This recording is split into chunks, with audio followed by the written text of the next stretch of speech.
Hey, it's Rachel from All About Planners. In this video, I'm doing a review of the Goal Crazy Planner. So I did receive a copy of this planner for free in exchange for this review, but as always, I'm going to say what I really think, regardless of whether I paid for the planner or not. So it is a 90-day undated goal planner. So if you want to start using it in March or whenever, go ahead. You can start using it at any time. The page size is about 5.75 inches wide by about 8.5 inches high, so I would call this portable, around about A5 or half US letter.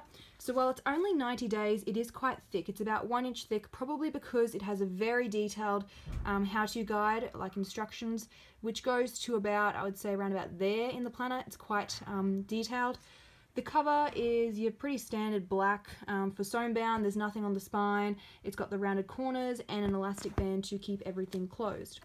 So let's have a look at the inside. So the first thing I noticed, which you probably have as well when you open it, is the paper. So it's not that yucky yellow which often appears in sewn bound notebooks. It's more of like a creamy ivory color, and it's really smooth, which is very nice. So it has a detailed contents page, kind of gives you an impression of what I'm going to show you in a minute.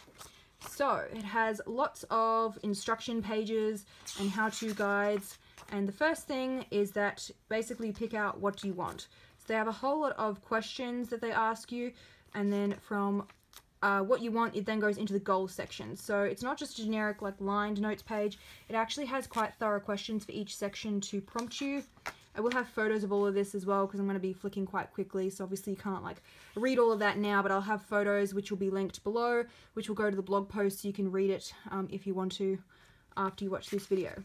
So after you pick out what you want, it then gives you categories to like work out your goals and break everything down. So it's got health, family, social, financial / career, educational, fun, and spiritual faith. And this is continued throughout the entire planner from the monthly all the way down to the weekly, and then you can break it down further in the daily pages.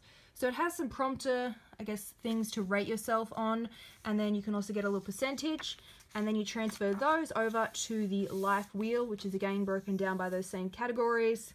And again, I'll have those photos in the blog post if you want to go through and read it. And after that, you have the dream list, which again, more questions to prompt you, which I really do like because most planners don't include the prompters.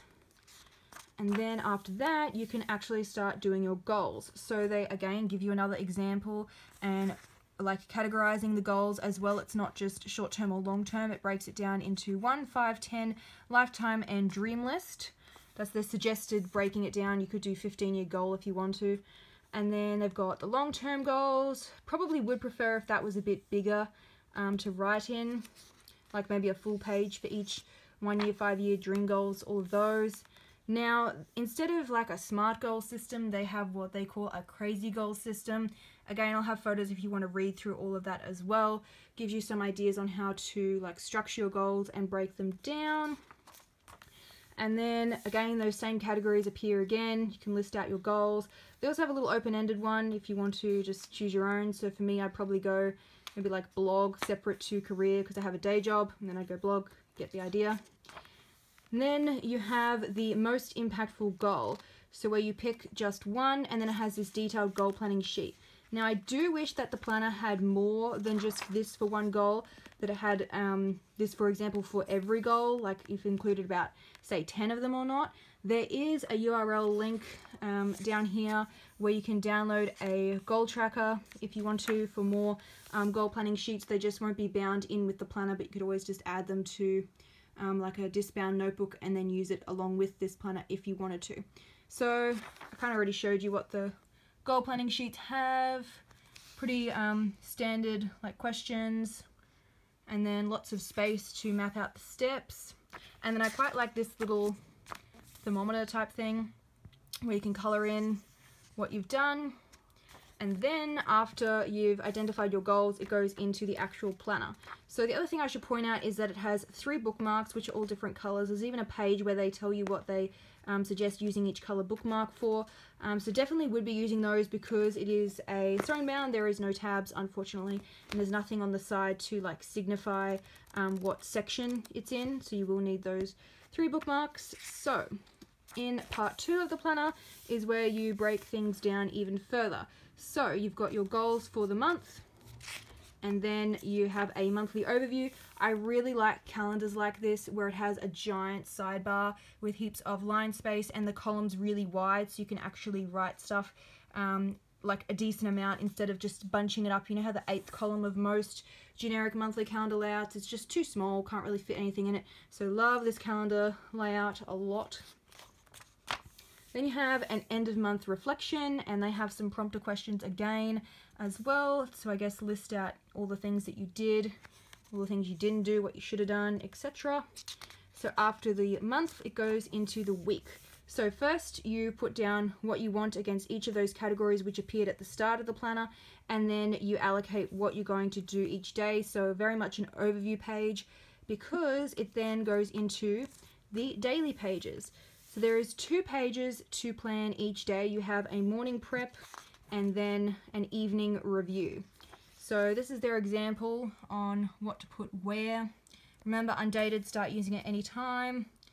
And then instead of a generic schedule where they list out the times pre-printed for you, which always drives me nuts because they start at a ridiculously early time, like 6 a.m. There is no way I would ever get up at 6 a.m. I don't even get up at 6 a.m. on a weekday. So I like that you choose what times you want to do things in this little bullet plan section. And then they got little like space to list out your tasks beside it as well. So if you wanted to, you could just make this a checklist.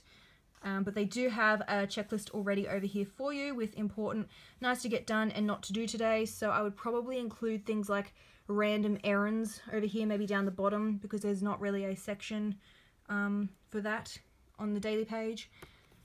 So after morning prep, you then go to the evening review. Again, I'll have photos if you want to read all of this, which will be linked to the blog post below. So evening review, you kind of just do a reflection. To be honest, I don't tend to do daily planning with day to a page, and I don't tend to do daily reflections. I tend to just do weekly. But if you're someone that wants to break it down and also mix in a bit of journaling, then they have a section for that as well. If I had to use this planner, I would probably instead use this journal notes for more list space, because I do like really wide columns, and this is probably a bit too narrow for me. And I would have like my general errands and other random things to do in that section instead of journaling. So up to you. They do have those pre-printed titles, but you can always modify it a little bit to suit your needs.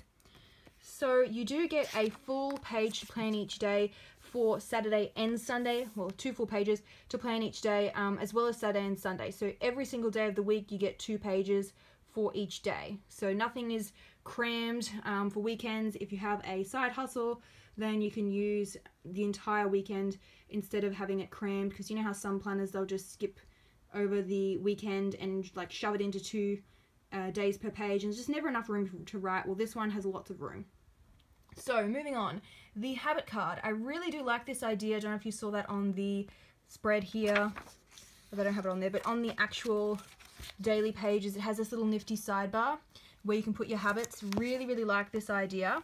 And they even have a little rating system as well. There's little cards at the back of the planner, which I'll show you at the end, which you can fill out, and they're cardstock cards. So if you need another page marker in addition to the 3 bookmarks, you can use it for marking the page as well. So you can do 10 habits for each day, or up to 10. And then again, they give you instructions on how to choose your habits and some suggestions, which is very helpful. And this is what I was talking about earlier with how they tell you what color or suggest what color to use for each bookmark, which is very handy. So after that, which as you can see is quite a thorough how-to guide, it then goes into the months. So first things first, it's got the months followed by the weeks and the daily pages. So it's the same pages as those example ones at the start, just obviously blank, so you can add them in with whatever you want. So you've got the goals for the month broken down by those same categories, and then some notes where you can start working out what you're going to do when, or breaking them down further. Now, the how-to guide does take up a lot of space, so I'd probably prefer if that was like a separate booklet that you could put in the pocket folder at the back, because I'm not sure I would need to refer to that so often enough that I would carry it around with me like every day. I'd probably want a separate loose leaf booklet, which might make the weight of the planner a bit lighter too, because for a 90-day it is quite thick. It's about 1 inch thick. So moving on, you've got that monthly overview page, which again, lots of lined writing space, which I love that. And then you've got the end of month reflection. If you do find that you're running out of space on that reflection page, you could probably go back here, and then if you didn't use this entire note section, add some more reflection notes down the bottom there. So you got all of the months at the front, followed by the weekly and daily, which are clustered afterwards. So you've got one divider page for week 1. I do think it would be more beneficial if it had week 1 printed down the bottom of the weekly and all of the daily, because I tend to flick like that. So it's a lot easier to find it if it's printed at the bottom than me going like this and then waiting for that next blank page wherever it's gone. See, it's taking me a while to find it. So that would be my feedback. Put the week down the bottom. So the weekly overview page, again, those same categories, list out what you want to do and then map out what you're going to work on at when. There is plenty of space to list it out here, and if you didn't want to do your random like little errands, how I kind of described I was going to hack the daily spread, you could put them on this weekly spread instead if you wanted to. Lined writing space, so you don't have to have messy crooked writing like I do if there's no lines. It's all there for you, and the line spacing is really good too. I'd say it's around about 0.25 inch, which is pretty standard line spacing. It's not crammed together really small. There is ample room to write. So you got that Monday morning prep section again, which I showed before, and then the evening review, and it's got the little habit card tracker, which I quite like. And then you've got all of those for each day of the week, and remember I mentioned earlier, you get a full page for Saturday and Sunday as well. And then it goes into the, if I can ever unstick the pages, goes into the next week and repeats again, and that is the basically the entire planner, repeats all of those. At the very back, at the end of your last week, it kind of abruptly ends. So I kind of wish that there was a more detailed, structured, like reflection section, because it just has that, and then it goes into the lined notes pages. They do have this column here, so if you wanted to, you could make this like a checklist and more space for mapping out the steps required for each of the goals that you're doing. If you found there wasn't enough room earlier in the planner, there is 9 of these double-sided pages, so you get about 18, which is pretty generous for notes pages. And I do think I would use them all because, again, that's it. At the end of the planner, you just get that page. So a little too brief for my liking. I probably want more detailed stuff at the back here. So if I show you those little habit cards that I was talking about earlier, these are your 10 habits, and it is very thick cardstock. And again, more instructions, so you're not really going to go rogue on this. It gives you very detailed instructions, and you can use that as a page marker as well, like that. If you want to store other stuff in here, you can, because look how roomy this pocket folder is. Got a fair bit of room.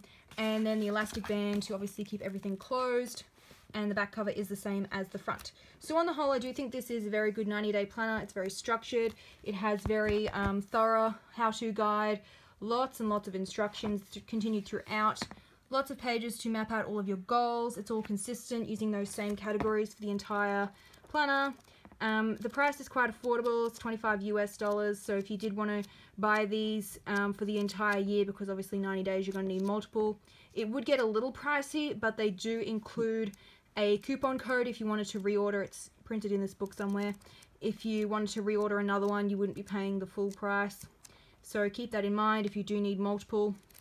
I think it's quite thorough. Page size is good. Pages lay flat on their own. Paper quality is nice and smooth. Pages are really structured and functional. So I would recommend this planner, and I would use this planner as well. Hope you found this review helpful. Again, those photos will be in the description box below, the link to the blog post. And that's it for this review. So it was the Goal Crazy 90-Day Undated Planner.